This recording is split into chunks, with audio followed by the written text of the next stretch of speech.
නෙත්මි ගාල් ඔයා ඉන්නේ ගාල්ලේ නේ පුතා. හා හා. ඔයා ළඟදීද ක්ලාස් එකට ආවේ? මට වැඩි මතක නෑ නම ඒකයි නිකන් ඇහුවේ.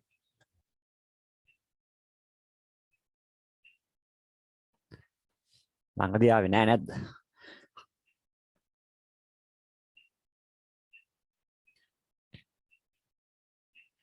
හරි ළමයි. වෙලාව හරි. එන්න එන්න. එන්න.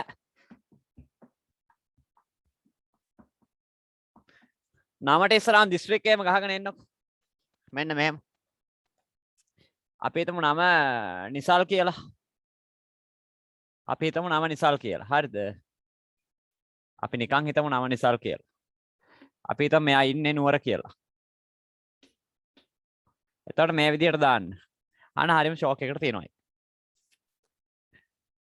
මේ වගේ නමට ඉස්සරහන් දිස්ත්‍රික්කය හදාගන්න.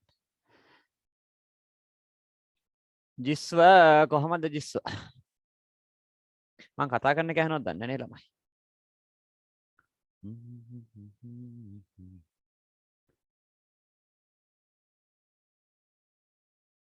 නුවර කියලා තිබ්බත් ඇති නුවර නා.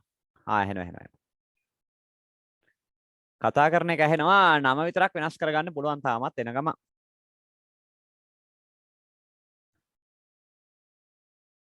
chat එක on කරන්නේ අත්‍යවශ්‍ය මොහොතේදී පමණයි වෙලාවල් වල විතරයි. මට පණිවිඩයක් දාන්න තිබුණත් WhatsApp මාර්ගය භාවිතා කරනු මැනවි. අපහසුයි තමයි කොල්ලෝ කරන්න දෙයක් නැහැ. WhatsApp පාවිච්චි කරලා මැසේජ් එකක් දාන්න තිබ්බා. එහෙමයි වෙන්නේ. මම try එකක් දාලා බලනවා මේ රූල තියලා කෙලින් ඉරක් අඳින්න පුළුවන්ද කියලා. කට්ටිය එකතු වෙනකම්. මොනාරි කාන්නත් එපා විනාඩිය දෙකක් යනකම් නැද්ද? සවුන්ඩ් එක හරියන්න ඕන, සිග්නල් හරියන්න ඕන හොඳට. පැහැදිලිව ඇහෙන්න ඕන, බෝඩ් එක පේන්න ඕන. ටිකක් වෙලා යනකොට හරියනවා පොඩි වෙලාවක් යනකොට. මේ රූල නම් කෙලින් තියනවා ළමයි ඇත්තටම. මේ කෙලින් තියනවා කියලා පේනවා කෙලින් ඇල්ලුවොත්. අත් මේකෙන් ඉරක් අඳින්න. කට්ටිය එනකම්.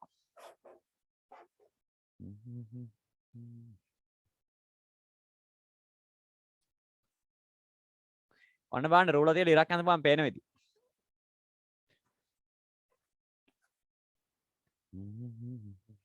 අන්න ඒ ප්‍රශ්නේ නිසා තමයි මම මේ බෝඩ් එකේ රූප දන්දිනකොට ටිකක් අපහසුතාවයටපත් වෙන්නේ. මම නම් ගණන් ගන්න නෑ ඒක. ඔයගොල්ලන්ට ඍජු කෝණාශ්‍රයක් එමෙ අඳපුවාම සමාන්තරාශ්‍රයක් වගේ පේනවා සමහරක් වෙලාවට. ඍජු කෝණාශ්‍රයක් අඳපුවාම සමාන්තරාශ්‍රයක් වගේ පේනවා. වෘත්තයක් අඳපුවාම ඉලිප්සයක් වගේ පේනවා. බිත්තරයක් වගේ. පොඩ්ඩක් බලන්න මම කතා කරන එකේම ඇහෙනවද කියලා. අද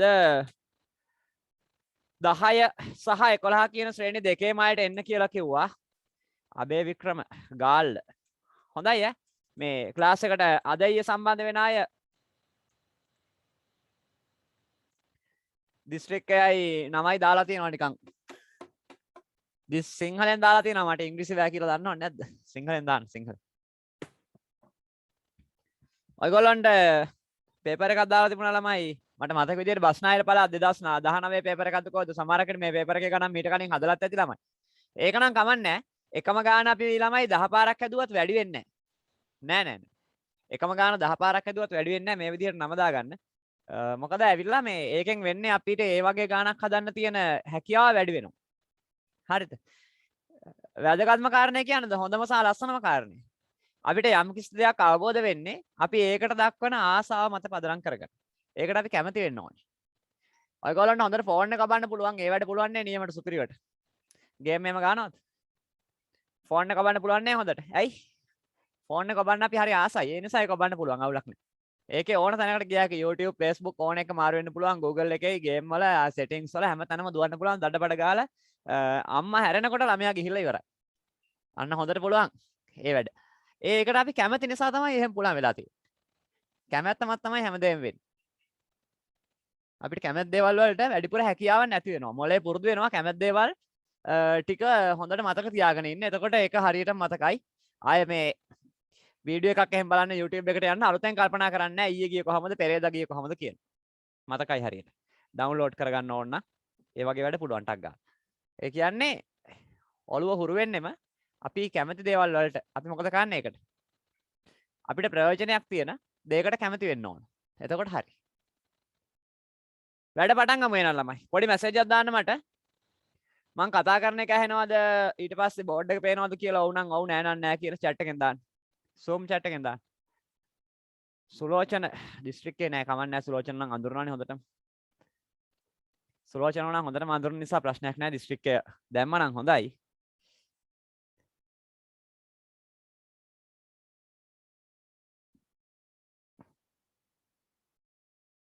සනුජය ශිරෝමි ශශිකලා ලක්මිනි ලක්මාලි පැතුම් දිල්කි ඩිල්ෂාන් ඉසුරු විනෝත් අනිත් අයගේ නම ඉංග්‍රීසියෙන් තියෙන නිසා මම කියවන්නේ නැතුව ඉන්නවා. සම්පත්ගේ නමක් තියෙනවා සිංහලෙන්. හරි. ඇහෙනවා පේනවා කියලා දාලා තියෙනවා ලෝචන. ඕකේ. හරි හරි. එහෙනම් පුතා අපි වැඩ පටන් ගමු. ඔයගොල්ලන්ට මම දාලා තිබුණේ 10 ශ්‍රේණිය අතරම මේක දෙවෙනි වාරේ වගේ පේපර් එකක් 10 වෙන්නේ නැති මට ඒක බලන්න බැරුණා එච්චර. මොකද මාත් ඇවිල්ලා ෆෝන් එකෙන් තමයි බලලා මේ ටික ලියාගත්තේ මේකේ ගණන් ටික. මගේ ළඟත් පේපර් එකක් මේකට නැහැ. ඔයගොල්ලෝ වගේ මමත් ෆෝන් එකෙන් බලලා තමයි මේක ලියාගත්තේ. හරි. එතකොට ඔයාලාට මේ පේපර් එක ෆෝන් එකෙන් බලා ගන්න දරන්න උන උත්සාහයම මටත් බලන්න දරන්න උනා මේ ටික ලියා ගන්න. මගේ ළඟත් පේපර් එකක් තිබුණ එකක් නෙවෙයි. පේපර් එකක් තිබ්බනම් PDF එකක් දාන්නේ නැහනේ. පේපර් එකකින් නෙවෙයි දැම්මේ PDF එකක්. මම chat එක off කරනවා. ඒ වගේම නම වෙනස් කරන්නත් බෑ වාට. එහෙනම් පුතා වැඩ පටන් ගමු. අන්න වැඩ පටන් ගමු. කොහමද ඉන්න කිව්වේ? කැමැත්තෙන් ඉන්න. ආසාවෙන් ඉන්න. ඉගෙන ගන්න එකට. එතකොට ඔයාලට ඒක පුළුවන් වෙනවා ටක් ගාලා. අකමැති නම් බෑ. අකමැති නම් බෑ. අකමැති නම් බෑ. අපි වැඩ පටන් ගමු. එක කොටස් තමයි අපි හදන්නේ. පුංචි පණිවිඩයක් කියනනම් පටන් ගන්න කලින් ළමයි පොඩි පණිවිඩයක් මේක අහගන්න. ඉන්න හරියට. ඔයගොල්ලන්ට ආයෙ ක්ලාස් එක තියෙන්නේ බ්‍රහස්පතින්දා දෙගොල්ලම එන්න ඕන. බ්‍රහස්පතින්දා දැන් අද දවස් 10 ශ්‍රේණියේ ක්ලාස් එක තියෙන දවසේ එදාට දැන් 8 යට එන්න කියපු නිසා බ්‍රහස්පතින්දා රෑ 8ට තියෙනවා. ඔය පේපර් එකේම B කොටස කතා කරන්නේ. ඔයගොල්ලන්ට ඔය දාපු එකේම B කොටස තියෙන ගණන් පහ තමයි එදාට කතා කරන්නේ. ඔය පේපර් එකේම B කොටස. බ්‍රහස්පතින්දා රෑ 8ට තියෙන පේපර් ක්ලාස් එකේදී. ඒ තමයි 10 11 සහභාගී වෙන්න ඕන ඊළඟ පන්තියේ වෙලාව. එහෙනම් අපි අඩ පටන් ගමු. අද අපි ඕකේ ඒ කොටස තියෙන ගණන් 25ම කතා කරනවා. මේ හැම ගානකටම ළමයි හැම ගානකටම ලකුණු දෙක ගානේ දාගෙන යන්න. ඕකට ලකුණු 50ක් එතකොට ඔයාලට එකතු වෙනවා. හැම ගානකටම ලකුණු දෙක ගානේ දාගෙන යන්න. ඔන්න ඒකත් කිව්වා මුලින් ඉඳලාම. එතකොට ආයෙ මට වෙලාවෙන් වෙලාවට කියන්න ඕන වෙන්නේ නැහැ. මෙතන ලයිට් තියෙනවා පොඩි පොඩි සත්තු වෙනවා වෙලාවෙන් වෙලාවට කරදරයි. පළවෙනි ගාන එක පත්‍රය. එක පත්‍රය ඒ කොටස. ඒ කොටස. පළවෙනි ගාන. මෙහෙම පොඩි තීරුවක් ඉතුරු කරගමු අපි. පොඩි වැඩක් කරගන්න. පළවෙනි ගාන. තාමත් කට්ටිය සම්බන්ධ වෙමින් සිටිනවා. නමුත් වැඩි වෙලා ඉන්නත් බෑ. දැන් ඇතිනේ ළමයි හිටිය වෙලාව. ඇති. මං හිතන්නේ 8ට එන්න කිව්වේ දැන් 8යි 7යි වෙලාව. පළවෙනි එක. නිවසක තාක්ෂේරු වටිනාකම රුපියල් 25000කි 100ට 6ක වරිපණම් බදු මුදලක් ගෙවිය යුතුය. අපෙන් අහනවා බදු කොච්චර ගෙවන්න ඕනද කියලා. මේ එන්නකෝ ලස්සන කතාවක්. මෙන්න මේක දන්නවද පුතා?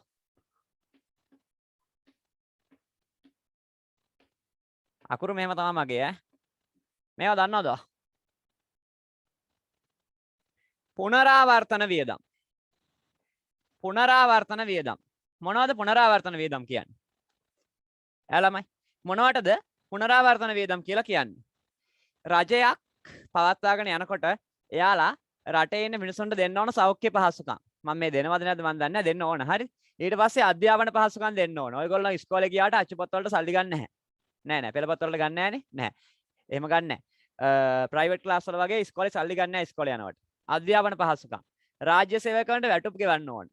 ඒ වගේ ගොඩක් වියදම් රජයක් දරා ගන්න ඕන. අන්න ඒ දරා ගන්න වියදම් ටිකට කියනවා මේ වියදම් වලට පුනරාවර්තන වියදම් කියලා.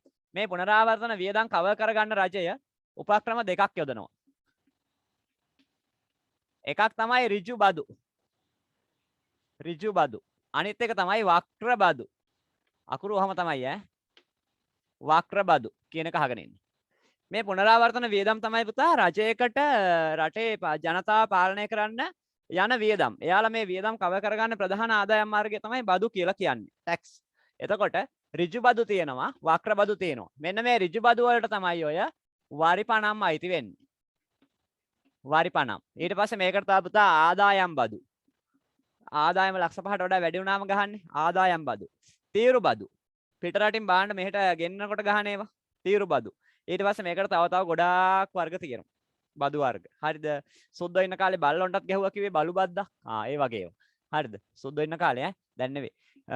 මේවා. ඊට පස්සේ මේ වක්‍ර බදු හරීම ෂෝක් මේ වක්‍ර බදු නම් ඇත්තටම අපි දැනගෙන ඉන්න ඕන එකක්. කඩේට ගිහිල්ලා මේ තියෙන්නේ බෑග් එකක් කියලා හිතන්නේ.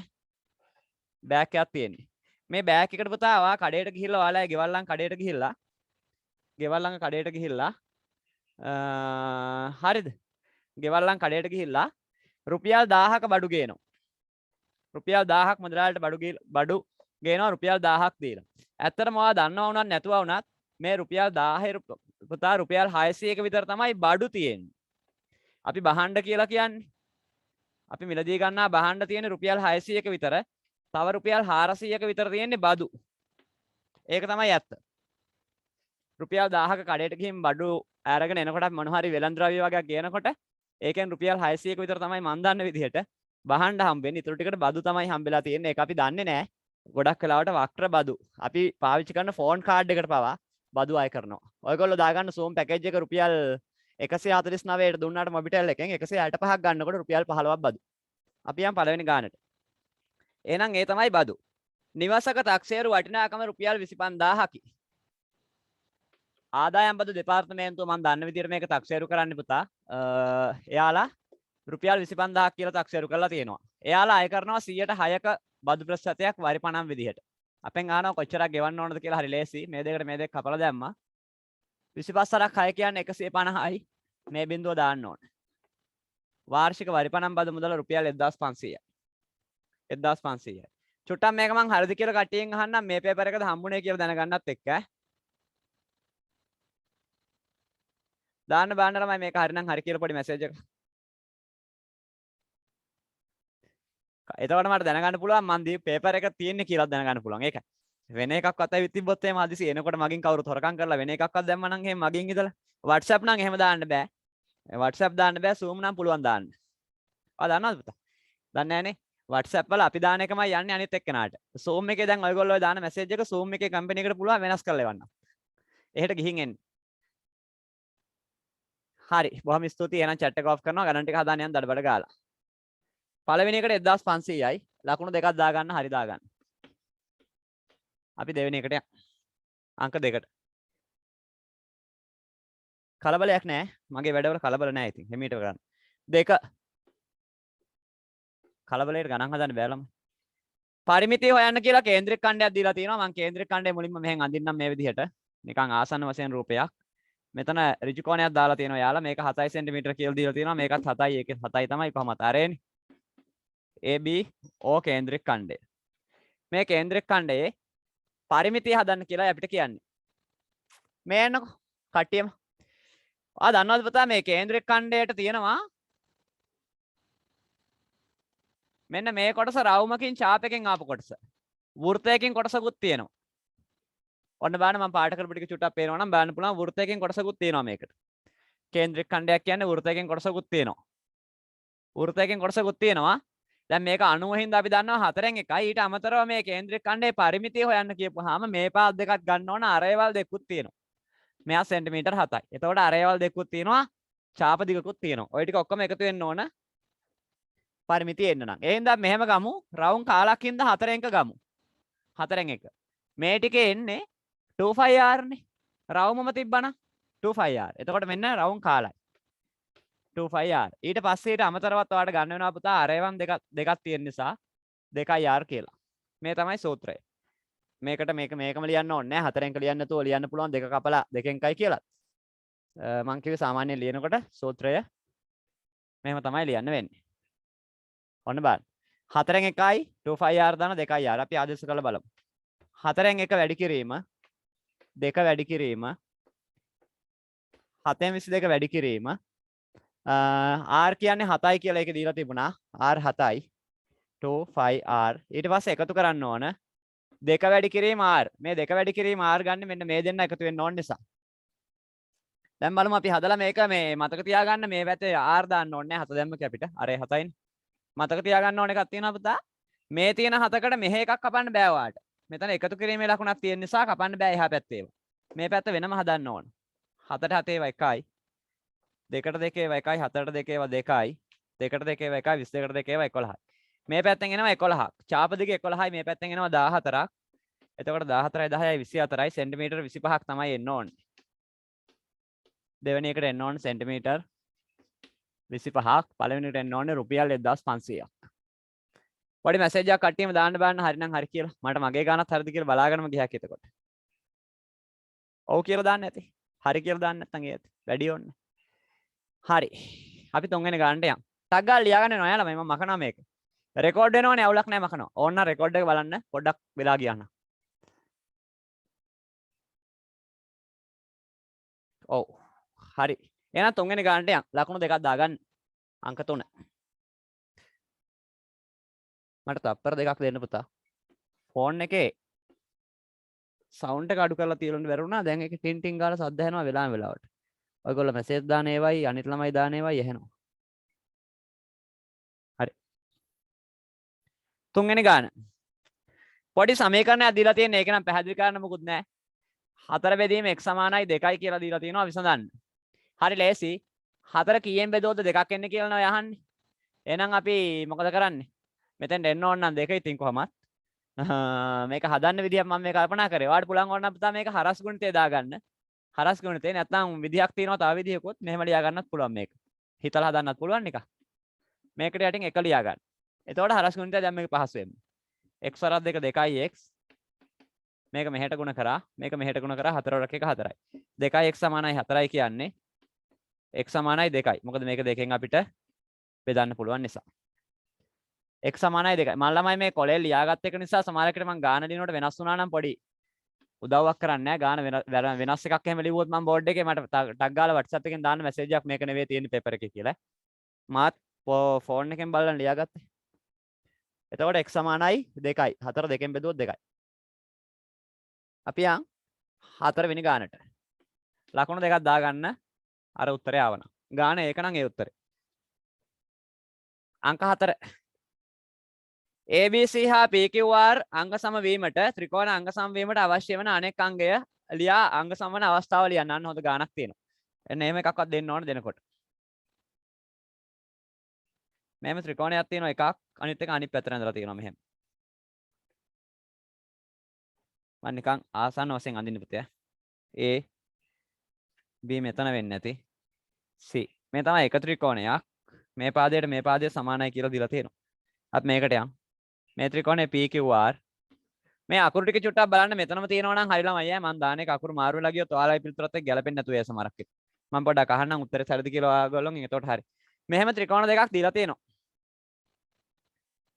මේ ත්‍රිකෝණ දෙකේ නම් දෙක මොනවද පළවෙනි එක ABC අනිත් එක PQR හරි එතකොට අපෙන් අහන්නේ ABC ත්‍රිකෝණය හා PQR ත්‍රිකෝණය අංග සම වීමට ABC ත්‍රිකෝණය අංග සම වෙන්න PQR ත්‍රිකෝණයට පාඩම දන්නේ නැත්නම් දන්නේ නැහැ අංග සම වෙන්න සමාන වෙන්න ඕන අනිත් අංගය ලියලා අංග සම වෙන අවස්ථාව ලියන්න කියලා කියනවා සමාන වෙන්න ඕන අනිත් අංගය ලියලා අංග සම වෙන අවස්ථාව ලියන්න කියලා කියනවා එතකොට ළමයි සමාන වෙන්න ඕන අනිත් අංගය තමයි මේ දෙක අංග සම කරගන්න අපිට පුළුවන් පාදයක් කෝණයක් සහ පාදයක් යටතේ පාකෝ පා යටතේ පා කෝ පා පාදයක් කෝණයක් සහ පාදයක් යටතේ හරි මේ පාදයක් කෝණයක් සහ පාදයක් යටතේ එහෙමනම් මේක බලපු ගමන් පේනවා මේ R කෝණයට C කෝණය සමාන වුණා නම් හරි R කෝණයට C කෝණය සමාන වුණා නම් හරි එතකොට අපිට එක පිළිතුරක් ලියන්න පුළුවන් මෙහෙම එක පිළිතුරක් මෙහෙම එනවා මේකේ දෙකක් එනවා උත්තර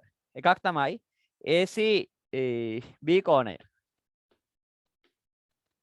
AC B කෝණය සමානයි AC B ලිව්වත් එකයි BC A ලිව්වත් එකයි ඈ ඒක අමතක කරන්න එපා AC B ලිව්වත් එකයි පුතා BC A කිව්වත් හරි PR Q කෝණය PR Q කෝණය එතකොට AC B කෝණයට මෙන්න මේ කෝණයට PR Q මේ කෝණය සමාන වුණා නම් මේම වුණා නම් පුළුවන් ත්‍රිකෝණ දෙක අංග සම කරන්න පාදයක් කෝණයක් සහ පාදයක් යටතේ පාද දෙකට කෝණය අන්තර්ගත විය යුතුයි මේ එකක් තව උත්තරයක් තියෙනවා මේ එක උත්තරයක් තව උත්තරයක් තියෙනවා චුට්ටක් වෙලා ගිහලා ආව නම් ළමයි මෙන්න තියෙනවා රෝම ඉලක්කම් එක පිළිතුර දෙක තියෙනවා තුන තියෙනවා මේ හතරවෙනි ගාන මේ හතරවෙනි ගාන එතකොට තව එකක් තියෙනවා මේක නැති වුණා නම් මේ බලන්න මේක නෑ කියලා තුමුකෝ අපි තව එකක් තියෙනවා අංග සම කරන්න පුළුවන් අවස්ථාවක්. මේක අපි මකලා දාන්නම්. එකක් ඔය පිළිතුර, එකක් ඒක ලියන්නත් පුළුවන්. මෙන්න මේ පාදයට මේ පාදයේ සමාන වුණත් හරි. ඒත් හරි. ඒත් පුළුවන් පාදයක් යටතේ පුළුවන් පා කියන්නේ. AB සමානයි. PQ වුණත් ඒත් අවුලක් නැහැ. PQ වෙන්නත් පුළුවන්. මේක මෙහෙම ලිව්වනම් ඔයා ලියලා තියෙන්න ඕනේ හැබැයි පාදයක් යටතේ කියලා. මේ දෙකෙන් කෝක තිබ්බත් හරි. දාන්න පොඩ්ඩක් හරියයි බලන්න පුංචි මැසේජ් එකක් හරි කියලා ටයිප් කරලා නිකන් දෙන්නෙත් තුන් දෙනෙක්වත් දායිද කියලා බලමු අපි. මාත් පව් කියලා හිතලා දායි නේ සමහරක් විට. දායි. ඒ දෙකෙන් එකක් තිබ්බනම් හරිය ළමයි. කෝක හරි ඩිල්ෂාන් එකක් තිබ්බනම් හරි අවුලක් නැහැ. චෙත්මින එකක්.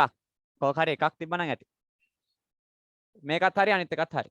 ඒක හරිලු. මම මේක ලියන්නේ නැහැ එහා පැත්තේ. මට ඔක ලියන්න බෑ අර පැත්තේ ආයෙ ගිහිල්ලා. AB සමානයි PQ මේ ලියන්න පුළුවන් ඕන. AB සමානයි PQ තිබිලා පා තිබ්බත් හරි C කෝණය සමානයි R කෝණය තිබිලා පාදයක් යට තියලා තිබ්බත් හරි. අපි යම් පස්වෙනි ගානට ලකුණු දෙකක් දාගන්න ඒ ගානට. අංක 5. බියංකා ගාන හරිනේ. ඔයාගේ යාළුවා ඉන්නවද පුතා? ගාන හරි කියලා දාලා තියෙන්නේ. ඔයාගේ යාළුවෙක් හිටියා ඉන්නවද? අංක 5 මේ බලන්න කතාව මධ්‍යක වේගය පැයට කිලෝමීටර 40ක් නම් කිලෝමීටර 200ක් යාමට ගතවන කාලය. මධ්‍යක වේගය පැයට කිලෝමීටර 40යිලු km h ඍණ 1 කියලා දාන්නත් පුළුවන්. මෙතන p එකක් දාලා දාන්නත් පුළුවන්.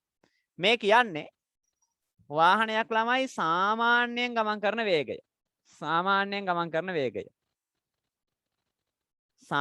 ගමන් කරන වේගය. පැයට කිලෝමීටර 40ලු. අපෙන් අහනවා කිලෝමීටර 200ක් යන්න කොච්චර වෙලාව යනවද කියලා. අපි 240න් බෙදලා දාමු. හරි ලේසි. බිඳුවට බිඳුව කැපුණා 20 4 5යි. එතකොට ළමයි එන්න ඕන උත්තරේ පැය 5යි. පැය 5යි. හරියට හරි. පැය 5යි. chat එක ඔන්න එකේ තියෙන්නේ නේද? ඒකට උත්තරේ පැය 5යි. මම එච් අකුරක් දැම්මා. පැය කියලා ලිව්වා නම් හොඳයි. පැය 5යි. අපි යන් 6 වෙනි ගානට ලකුණු දෙකක් දාගන්න හරිනේ. මේ හරි ලේසි කන. ඔය ලේසි ඒවා. ලේසි වුණාත් හදන්න ඕන ළමයි. දැන් මේ අපි මේව හදන එකේ අපිට අත්දැකීම් වටිනවා සෑහෙන්න. පාඩම් මතක නැහැ නැත්තම්. අංක 6. x වර්ගය ඍණ x ඍණ 6 කියන එකේ සාධක හොයන්න කියලා කියනවා. x වර්ගය ඍණ x ඍණ 6 කියන එකනාගේ සාධක හොයන්න කියලා කියනවා. සාධක දෙකයි අහන්නේ මේ ත්‍රිපද වර්ගජ ප්‍රකාශනයක්. මොකද්ද මේ? ත්‍රිපද වර්ගජ ප්‍රකාශනයක් 9 ශ්‍රේණියේ තිබුණා මේක. 10 ශ්‍රේණියේ 4 වෙනි පාඩමේ මේක තියෙනවා. සාධක හොයන එක 10 7 වෙනි පාඩම තියෙනවා. 7 වෙනි පාඩමේ 10. අපි බලමු ගිහිල්ලා කොහොමද මේකේ සාධක හොයාගන්නේ කියලා. ළමයි මෙහෙම එකක් හම්බුණා මුලින්ම මම මේ කියන්නේ මේක හදන දීර්ඝ ක්‍රමය ඈ. මේක මේකෙන් වැඩි කරගන්න ඕන. එතකොට මේක දැන් දාන මේක ඍණ නිසා ඍණ එන්නේ. ඍණ 6x වර්ගය. ඊට පස්සේ 6 හැදෙන සාධක අපි ලියා ගන්න ඕන. 6 කියන්නේ 6 වරක් 1 හැදෙනවා. 3 වරක් 2 හැදෙනවා. දැන් බලන්න ඕනේ මේ ඉලක්ක එකතු කරලා හරි අඩු කරලා හරි මේ මැද තියෙන එක හදා ගන්න පුළුවන්ද කියලා. දැන් මැද ඍණ x කියන්නේ එකක් තියෙන කියලා අමතක කරන්න බෑ. එකක්. 6 වරක් 6යි 1යි 7යි. 6ෙන් එකක් අඩු කරොත් 5යි. එහෙනම් මේක ගන්න බෑ. 3යි 2යි 5යි. 3ෙන් 2ක් අඩු කරොත් 1යි. මේ දෙන්නවා ගන්න පුළුවන්. එහෙනම් 3යි 2යි තමයි සාධක දෙක විදිහට ගන්න ඕනේ. මයික් එකේ වයර් එක පැටලෙනවා. සාධක විදිහට ගන්න ඕනේ 3යි 2යි.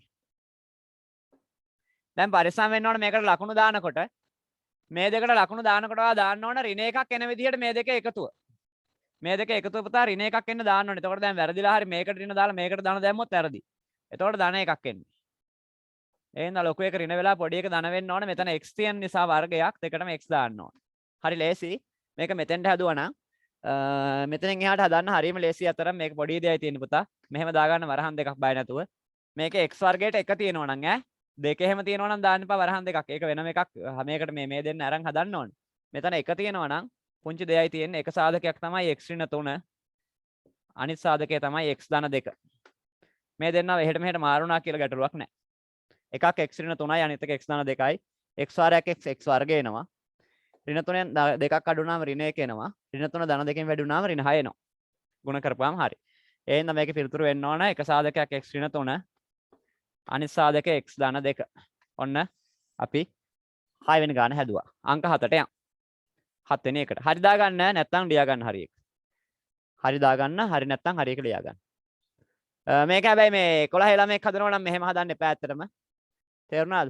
11 ළමෙක් හදනවා නම් මෙහෙම හදන්න එපා. මේක මීට වඩා ටිකක් පියවර අඩුවෙන් හදාගන්න 11 ශ්‍රේණියේ දරුවෙකුට පුළුවන් වෙන්න ඕන කෙලින්ම වරහන් දෙකක් දාගන්න බය නැතුව. 6 හැදෙන විදියක් හොයාගෙන දාගන්න එකක් හදෙන්න පුළුවන් විදියක්. එතකොට අපිට හිතෙන් කල්පනා කරන්න පුළුවන් 3යි 2යි. මෙතන x වර්ගයක් හැදෙන්න ඕන නිසා x දාගන්න. ඊට පස්සේ කල්පනා කරන්න දැන් ඍණ එකක් හැදෙන්න ඕනේ මේ ඉලක්කම් දෙක එකතුව. එතකොට මේකට ධන දාලා මේකට ඍණ දාන්න. පුංචි දෙයයි තියෙන්නේ. මෙතන වර්ගපද එක නම් ලේසියෙන්ම ලියා ගන්න පුළුවන් සාධක දෙක එක පියවරෙන් ලිව්වොත් කිසි අවුලක් නැහැ. එකෙන් ලිව්වොත්. හැබැයි ඉතින් කල්පනා කරන්න ඕන හරියට මේ වගේ ලකුණු හරියට බැලන්ස් වෙලා එන්න ඕන. වැරදෙන්න බෑ. අපි යන් 7 වෙනි ගානට. අංක 7 මෙන්න 7 මෙන්න එනවෝ 7. බලාගෙන ඉන්න. 7 කියනවා x 2x සහ අංශක 75 ත්‍රිකෝණයක කෝණවල අයික් කියලා අපෙන් අහනවා විශාලම කෝණය කොච්චරද කියලා. අපි අඳලා බලමු ත්‍රිකෝණයක් මේකට හරියන්නේ. මේක මම නිකන් ගැලපෙන්නේ නැතු වෙන්න අදින්නේ ත්‍රිකෝණය නම් එච්චර හිතන්න එපා. එකක් අංශක 75ලු. එකක් x ලු. අනිත් එක 2x ලු. අපෙන් අහනවා විශාලම කෝණය කොකද කියලා. දැනට හොයන්න අමාරුයි විශාලම කෝණය කොකද කියලා. මේක වෙන්නත් පුළුවන් සමහරක් විට. අපි බලමු ඕනම ත්‍රිකෝණයක අභ්‍යන්තර කෝණයි කියලාමයි 100. ඔව් 180යි. එහෙනම් මේ ටික එකතු වුණාම කීයක් එන්න ඕනද? මේ ටික එකතු වුණාම 180ක් එන්න ඕන. ත්‍රිකෝණයක කෝණ තුනනේ දීලා තියෙන්නේ. 180ක් එන්න ඕන. දැන් මොකද කරන්නේ? මේ දෙන්නව එකතු කරගමු අපි 3x 180 මේ 75 මේට අරයන්. එතකොට 75 කඩු වෙන්න ඕන.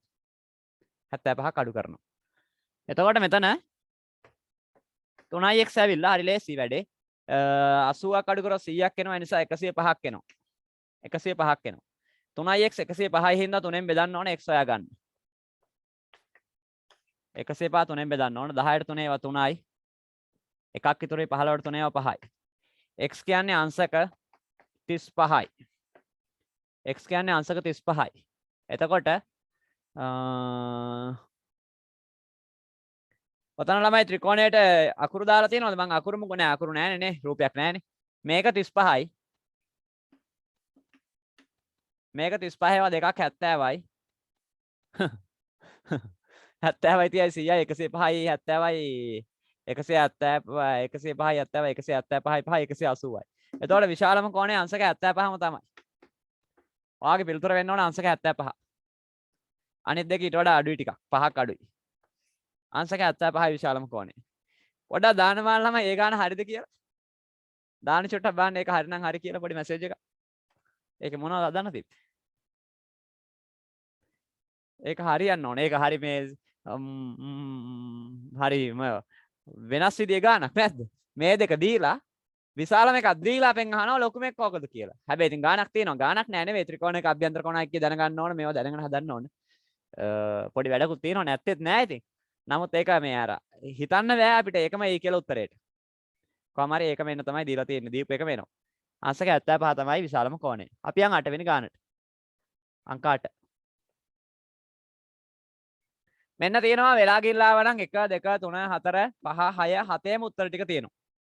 භාගෙට තියෙන්නේ ඈ. ඒවා හැම තමයි. 8. 8 වෙනි ගාන. 8 කියනවා මෙහෙම කතාවක්. 4x වර්ගය හා 6xy වල කුඩා පද ගුණාකාරය සොයන්න.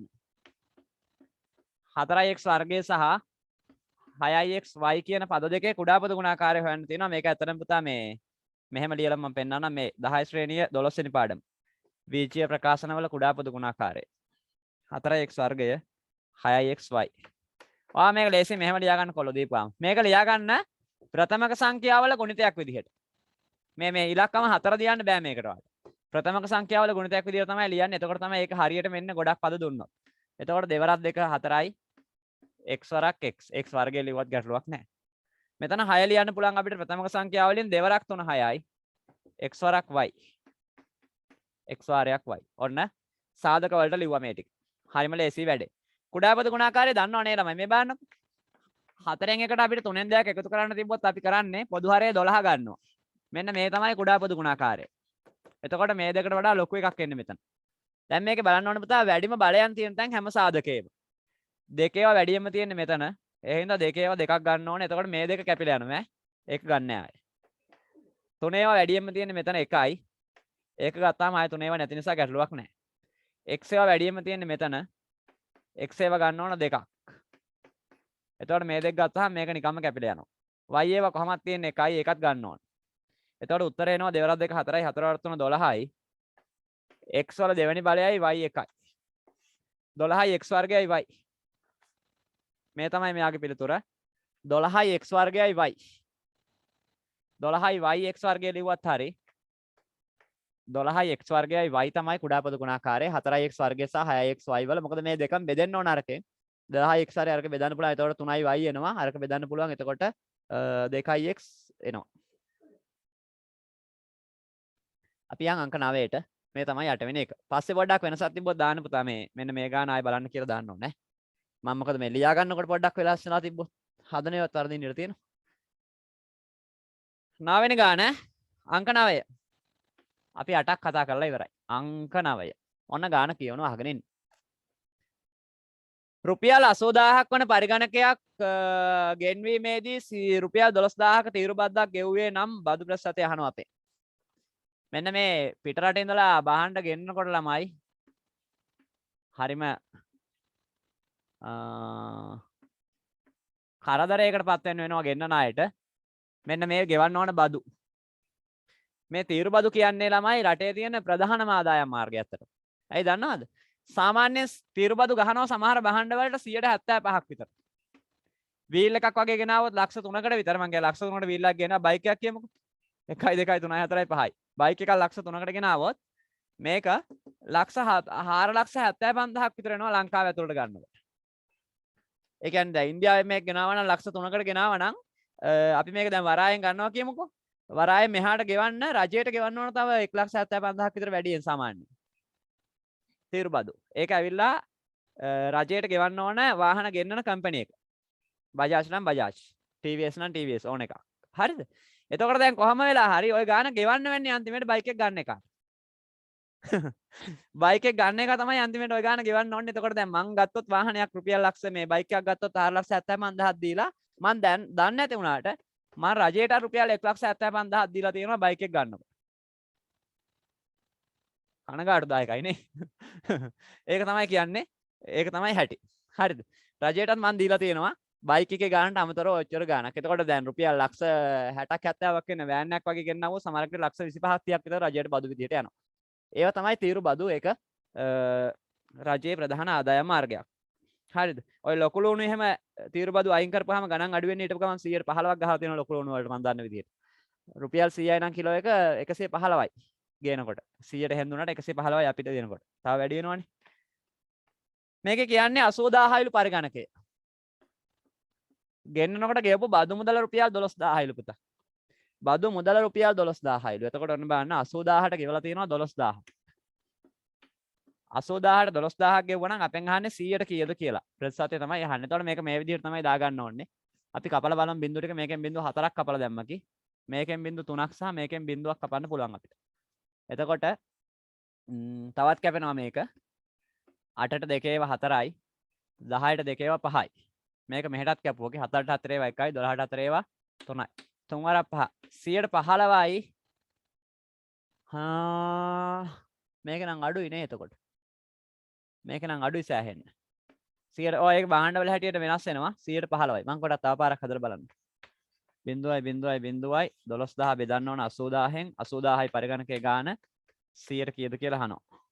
4යි 2යි 1යි 2යි 1යි 3යි 4ක් කැපුණානේ 4ක් කැපුණා 128න් හරි පුතා 115යි 115ක් තමයි එන්න ඕනේ.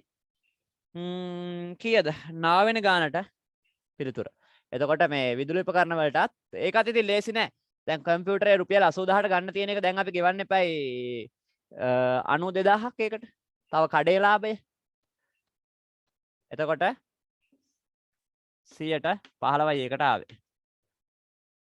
අපි තව ටිකකින් කට් වෙනවා ළමයි ඈ. එතකොට ආයෙන්න. කීවෙනි එකට 115ක් ආවේ 9 වෙනි ගානට. අංක 9ට 115යි එන්නේ.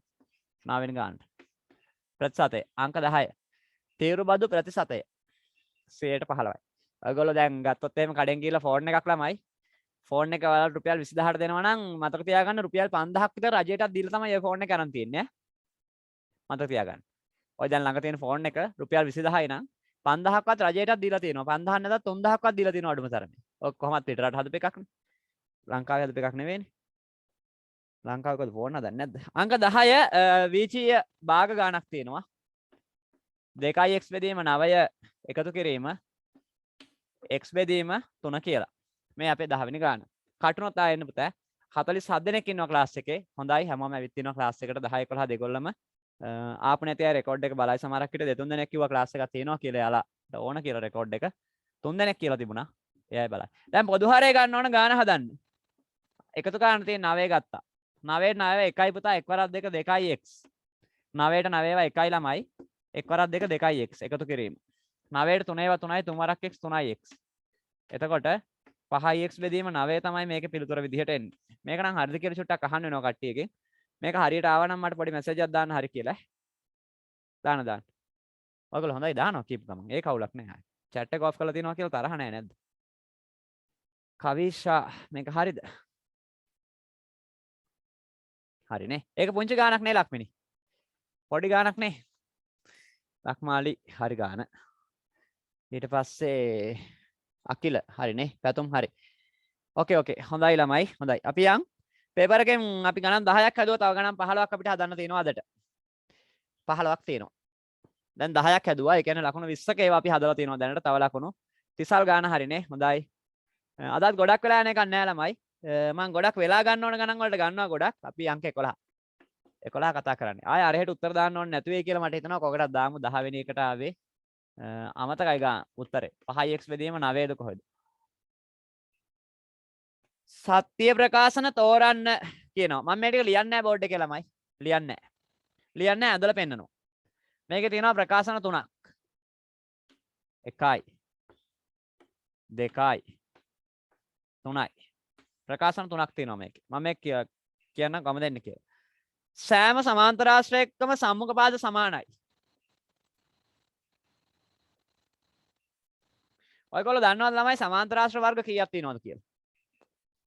හිතෙන් කියන්න බලන්න සමාන්තර ආශ්‍රය වර්ග කීයක් තියෙනවද කියලා දන්නවනම් හිතෙන් ගණන් කරලා හිතා ගන්න ගාන. සමාන්තර ආශ්‍රය වෙන රූප කීයක් තියෙනවද කියලා හිතාගත්තද? මේ එක. මේ එකක්. මේ ටික මකන්න දැනට. හරිද? මේ එකක්. අතර මේක සමාන්තර ආශ්‍රයයක්මයි. මේ පාදයට මේක සමානයි. මේ පාදයට මේක සමානයි. මේ පාදයට මේක සමාන්තරයි. මේ පාදයට මේක සමාන්තරයි. ඔච්චරයි තියෙන්නේ. සමාන්තර ආශ්‍රය. තව එකක් තියෙනවා මෙහෙම. ටිකක් අරකට වඩා ටිකක් වෙනස් විදිහ එකක්. මේක දැන් මට හරියට මදින්න බෑ මේකේ. මම ඇඳලා පෙන්නන්න. නිකන්. මේ වගේ ඒවා තියෙනවා තව. මේකේ පාද හතරම සමානයි ළමයි. මොකද්ද මෙයාට කියන නම? මෙයාට කියන නම මොකද්ද? මේක හැදෙන්නේ ඍජුකෝණාශ්‍රයට පයින් ගහලා. මේ යටින් එක හැදෙන්නේ ඍජුකෝණාශ්‍රයට පයින් ගහපුවා. ඍජුකෝණාශ්‍රය ඇද වුණාම මෙහෙම තියෙනවා මේ වෙසක් කුඩුවක් හදන්න ඍජුකෝණාශ්‍රයක් බැඳගෙන 18 පට්ටම් එහෙම හදනකොට බඳින්න ඕනේ. එහෙම බැඳගෙන චුට්ටක් මුල්ලකින් උස්සන්න මෙහෙම පූසාවේ කණෙන් උස්සනවා වගේ. එතකොට මේවා එකක් තමයි හැදෙන්නේ. මේ සමාන්තර ආශ්‍රයමයි. මේක එහෙම නෙවෙයි. සමචතුරාශ්‍රයක් හදලා අටපට්ටමක් වගේ එකක් හදනකොට අපි අටපට්ටමක් හදලා එක මුල්ලකින් උස්සනවා උඩට. අපිට ඔක හරියට ගැට ගහ ගන්න පණ නැති හින්දා ඕක ඇද වෙනවා. ඇද වුණාම මේවා එකක් හැදෙන්නේ. මෙයාට කියනවා රොම්බසය කියලා. මෙයා සමාන්තර ආශ්‍රය.